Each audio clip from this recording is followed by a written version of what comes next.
Sir యాక్చువల్గా మనము regular మన మొత్తము ఏపీ అంతా 10,032 మెంబర్స్ ఉన్నారు సార్. ఎవరు కమ్యూనిటీ అధ్యక్షులు రాష్ట్ర వ్యాప్తంగా 10,032 మంది చేతులు ఉన్నారు సార్. గత 2000 ఎక్కడ పని చేస్తారు? గ్రామీణ స్థాయిలో పనిచేస్తున్నారు. Village health worker. ఇది 2019లో రిసీవ్ చేశారు మేము అక్కడ. సార్ జగన్ సార్ వచ్చిన తర్వాత కూడా 4,000 మందిని రిక్రూట్ చేశారు సార్. కొత్తగా 6,000 మంది ఉన్నాం సార్. అప్పుడు 6,300 మంది సార్.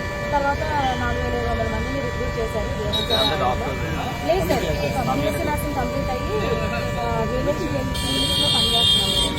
అయితే రెగ్యులరైజ్ చేయలేదు. రెగ్యులరైజ్ సార్ పేమెంట్స్ రెగ్యులరైజ్ ఎన్ని ఇయర్స్ కి చేస్తారా? 6 ఇయర్స్ గవర్నమెంట్ వచ్చిన తర్వాత కూడా మేము 6 మంత్స్ మాట్లాడాము అని మీకు ఎంత చేశాం. శాలరీ? యాక్చువల్గా 25 బేసిక్ సార్, 15,000 పర్ఫార్మెన్స్ బేస్డ్ ఉంటుంది సార్. ఆ ఇండికేటర్స్ మ్యాట్రిక్స్ అనేది ఒకసారి ఇంప్లిమెంట్ చేసేసి మాకు కోట విధిస్తున్నారు సార్. దానిలో 15కి 15 రావట్లేదు సార్ మాకు. కొన్ని 1-2 అంటే మా పర్ఫార్మెన్స్ తక్కువ ఉండిపోవచ్చు, కానీ 7,000 అలా కట్ చేయడం, 4,000 కట్ చేయడం, దాని మీద మనం క్లారిటీ అడిగాం కానీ ఏ క్లారిటీ లేదు. జగన్ సార్ వచ్చిన తర్వాత కూడా కొంతమందిని ఎక్స్ట్రా ఎంప్లాయ్ తీసుకున్నారు సార్. 4,000 మేము నిన్న వెళ్ళాం సార్ కమిషనర్ ఆఫీస్కి, పిలిస్తే వెళ్ళాం, మాట్లాడాము.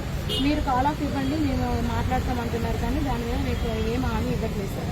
సో మాకు హామీ ఇవ్వకుండా మీరు విరమించాలని చెప్పేసి మెయిన్ డిమాండ్ పర్మనెంట్ చేయమని సార్. లాస్ట్ 2023 ఏప్రిల్లో 189 క్యాడర్స్కి NHMలో ఇచ్చారు సార్, హైక్ ఇచ్చారు 23%.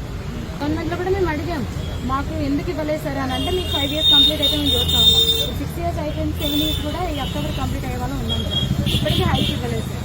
హైక్ గురించి అడుగుతుంటే మీకు ఇన్సెంటివ్స్ ఉన్నాయి కదా అని అంటున్నారు. కొన్ని ఇన్సెంటివ్స్ అపాయింట్మెంట్ అయింది 2019 సార్.